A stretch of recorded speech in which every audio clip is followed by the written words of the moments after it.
il veut que tout ce que toi tu fais, qu'il se retrouve, que lui, ton créateur à toi, se retrouve dans ce que toi tu fais.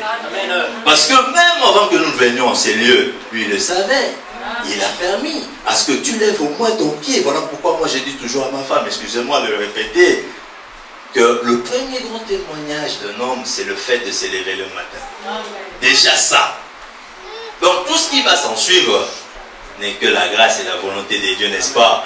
Mais oui, d'abord c'est lever, puisque quand vous allez venir témoigner que voilà, j'ai ramassé de l'argent, ou voilà qu'on m'a embauché, ou voilà que je cherchais une maison et je l'ai eu, mais il faudrait que vous viviez d'abord. Il faudrait que le matin vous puissiez vous lever d'abord. Voilà le plus grand témoignage, c'est-à-dire que le matin quand tu bouges ton pied, que ça bouge, tu n'es pas paralysé, mais agénis-toi. C'est le premier mouvement à faire. Dis d'abord merci à celui qui a permis. J'utilise bien mes phrases, mes mots, à celui qui a permis que le matin que tu te lèves. C'est la moindre des choses. C'est ce que je pense moi. Donc avant que la personne arrive à un témoignage comme quoi j'avais un kyste, après on m'a opéré. Mais tout ça, il faudrait que la personne vive. Mais avant que la personne ne vive, tout le matin, là, sa parole dit qu'il relevait sa bonté. Tout le matin. Que Dieu continue à trouver dans nos cœurs un espace. Qu'il continue à trouver dans nos cœurs un espace où que lui placer ce que lui veut. C'est-à-dire un grain provenant de lui, un grain spirituel. Pourquoi nous disons ça? Parce que nous sommes en partie spirituels avant d'être charnels. Nous avons été conçus dans sa pensée et voilà, après il nous a rendus physiques. Mais il faudrait que lui, maintenant, son tour, si bien que vivant sur cette terre, il trouve un espace dans ton cœur pour que lui puisse continuer à mettre son grain. Nous allons ouvrir dans Malachie 3,18, vite fait. Excusez-nous parce qu'il a dit, sans sa parole, apparemment les choses ne sont pas au complet.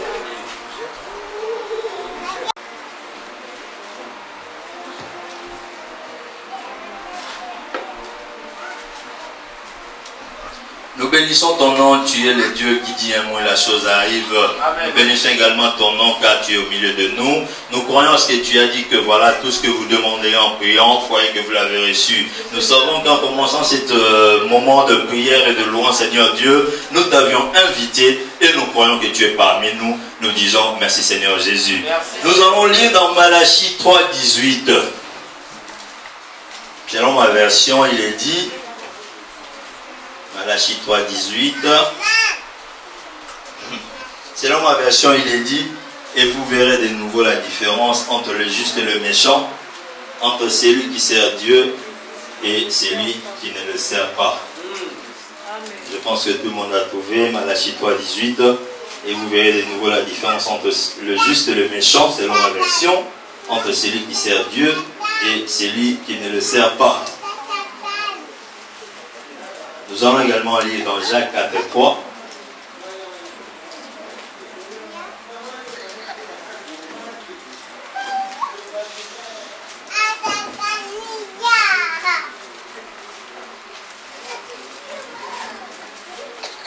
Si nous avons trouvé, donc nous allons aussi lire vite fait dans Jacques 4,3. Il est dit là, quand vous demandez, vous ne recevez pas parce que vous demandez mal, dans le but de satisfaire vos passions. Éternel Dieu d'Israël, encore une fois, nous croyons que tu es là et laisse que toi et toi seul tu puisses reformuler ces choses. Le dire car ton peuple sûrement a besoin, si bien qu'on est venu pour la louange, mais il a besoin de t'écouter. Amen. Le pasteur m'a accordé ce petit moment qu'on partage une idée ensemble avec l'Église en ce jour de louange. Mais je voulais intituler mon partage Le Père et ses enfants. Pour mes débuts, je dirais que voilà, dans chaque maison, il y a des principes. Ce n'est pas une prédication, juste un partage. Dans chaque maison, il y a des principes. Dans chaque maison, je parle français. Dans chaque maison, il y a des principes. Et une famille, sûrement, se compose d'un père, d'une mère et des enfants. Amen. Mais, par rapport à la loi civile, chaque famille porte un nom. par rapport à la loi civile, chaque famille porte un nom. Et ce nom vient normalement du père. Je parle du père et de ses enfants. Un père qui dans sa maison est avec ses enfants, ces pères-là donnent de principes. Je prends un petit exemple. Nous sommes dans la maison de Frère Béida, par exemple, et que voilà, tous les enfants s'appellent, je donne un exemple, des Béida. Pour qu'on reconnaisse que celui-ci, c'est réellement un enfant de Frère Béida, il faudrait qu'à la fin, après son prénom, qu'il y ait le nom Béida, n'est-ce pas? Et cette personne qui, moi, toi, lui, elle, qui un jour était dans une autre famille, que nous appelons la famille X, c'est-à-dire de quelqu'un qui n'a pas encore connu Christ, qui ne comprend ou ne maîtrise pas encore les choses de Dieu, et une fois l'Esprit l'a rencontré, cette personne acquiert un autre nom qui est la famille chrétienne. Il devient chrétien, n'est-ce pas? Mais prenons maintenant ce deuxième exemple de cette nouvelle personne qui a changé de vie, qui a changé de famille au fait. Mais dans cette autre famille où il est venu, il y a aussi des principes. Il y a aussi des principes. Je vais prendre un autre petit exemple. Je vais progresser tout de suite. Que voilà, nous sommes pendant les vacances et il y a une nièce, un neveu qui voudrait bien venir passer ses vacances chez toi. En vivant chez toi, je pense, la première des choses, là je parle d'une façon naturelle et logique, que la première des choses, on doit lui dire ici, à 20h, tout le monde mange. Ici, à 20h, tout le monde est autour de la table. Ici, nous sommes dans une maison X. Il y a des principes. On lui dit, ah, sœur telle, maman telle, papa telle, tu vois, ici chez nous, quand il fait 20h30,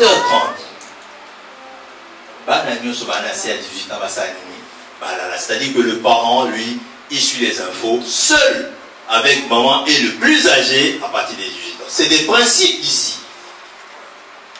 Mais quand nous quittons le monde, je prends avec guillemets le monde, et que nous venons en Christ, nous avons ce nouveau nom qui est chrétien. Oh, mais demandons au Père, Papa, quels sont tes principes? Amen. Pour qu'à fin, la parole de Dieu que nous avons lue en Jacques 4.3 s'accomplisse. C'est-à-dire que vous demandez, vous ne recevez pas parce que vous demandez afin... Il y a des versions qui disent, vous demandez mal. Mais la Bible continue. J'ai toujours conseillé aux gens de ne pas lire la Bible d'une façon tronquée, c'est-à-dire vous vous arrêtez au milieu d'un verset. Non, continuez les versets. Puisque le même Dieu qui a permis à ce que la Bible soit écrite ainsi, c'est lui qui a communiqué cette intelligence de manière à chapitrer les livres et à donner des versets. Alors quand vous lisez X versets, arrivez jusqu'à sa fin. Vous demandez, vous ne recevez pas parce que vous demandez mal. La Bible continue afin d'assouvir à vos besoins, afin de satisfaire vos passions. Nous sommes dans une maison, mais cette maison s'appelle chrétienne. Il y a un Père qui a des principes. C'est lui qui nous a créés. Amen. Si tu changes de camp et que tu viens en Jésus, tu portes automatiquement ces qualificatifs que nous appelons chrétiens. Donc vous faites partie de la famille chrétienne. Là où le Père est réellement le Père qui siège dans les lieux très hauts. Mais ce Père-là, il a des principes. Il a des principes. Si dans X maison, on se dit il est 20h, ah papa va arriver, il faut qu'on soit déjà à la maison. C'est des principes de cette famille, il faut les respecter. Mais chez Dieu, il y en a également. On n'en parlera pas. Juste, c'était un partage. Mais dans ces principes, nous savons que Dieu ne veut pas que nous continuions à demeurer comme on était lorsqu'on n'était pas chez lui. Amen. Amen. Amen. Non, nous avons changé de nom. Et toi, frère Béida, me semble la minuit. Alléluia.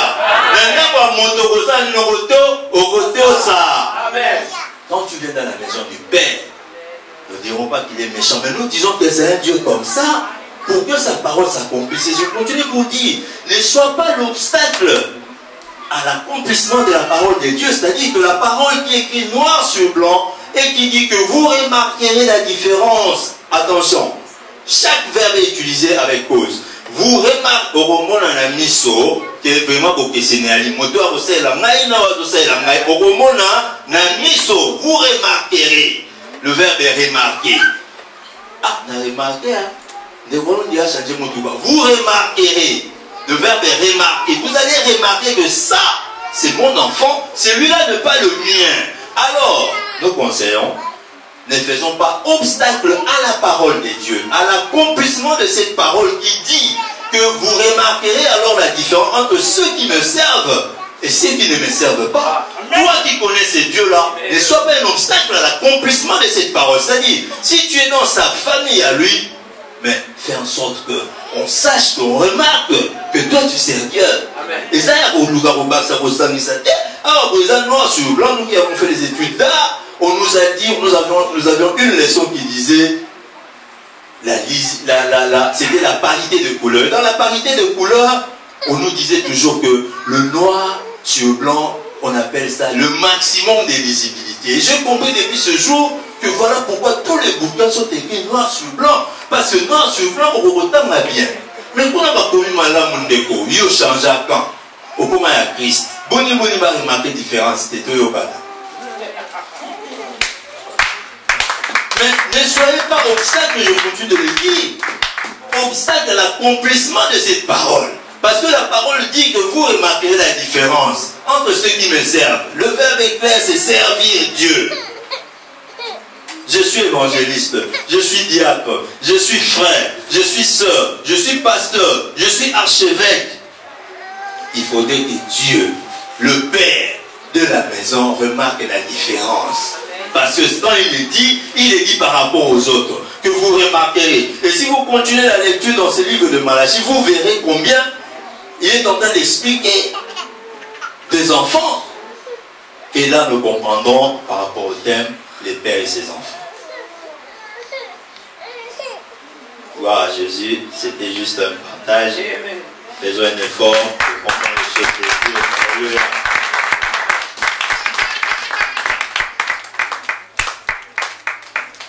Le tout dernier point, c'est que depuis un temps, il y a un terme qui existe dans le milieu chrétien, comme quoi celui-là est un bébé spirituel. Je ne sais pas s'il parle aussi d'adultes spirituels, mais disons que peut-être que ce sont des adultes spirituels, mais toujours revenons dans cette maison, dans toute maison, lorsqu'il y a un nouveau-né, voilà que tout le grand se mobilise pour accueillir le nouveau-né. Et dès que le nouveau-né est dans la maison, tout le monde se presse pour savoir si à 18h on a respecté qu'il devait déjà être allaité. Alléluia. Amen. Dans une maison, je parle d'une famille, le père et ses enfants. Amen. Mais quand le grand s'occupe du petit qui vient de naître, mais qu'est-ce que nous, je me prends des guillemets, qui nous considérons comme des adultes spirituels, qu'est-ce que nous faisons de ceux que nous appelons entre guillemets également bébés spirituels? Parce qu'il y a des principes à père pour le désarrêt. Amen. Elle s'habille mal, mais dis-lui. Alléluia. Pour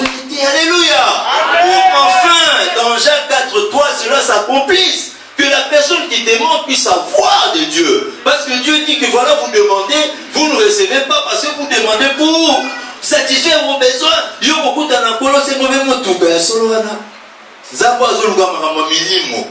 Et plus loin dans la même Bible, quand tu fouilles, tu verras que voilà, il dit.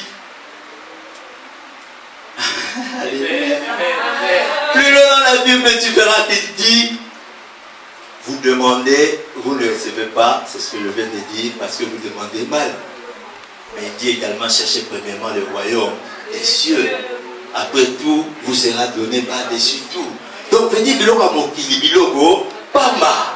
Papa, si nous disait, je ne cesse de le répéter, je dis que j'ai toujours été formé par cet homme. Papa, si nous disait toujours, quand tu as besoin de quelque chose, dès que tu l'as, cette chose devient quelque chose de vain. En lingala, il disait toujours, Nazaïna Gisasa, Nazol Kanake Nepoto, même pour la moment que Nepoto, mon Nepoto comme un logo, Pamba. Tu rêves de rouler dans une voiture, belle voiture ou quoi? Tu rêves peut-être, je ne sais pas moi, de porter des beaux habits, avoir une maison ici en Europe. Mais le jour où tu l'auras, ça devient quelque chose de vain. Mais dans tout ça, qu'est-ce que nous demandons à Dieu et que nous n'arrivons pas à recevoir? Mais revenons à ces principes. S'il demande à ce qu'à 20 h, toute la maison se réunit autour d'une table pour manger, respecte le principe de Dieu. Ce principe, c'est que continue à faire du bien, évite de faire du mal.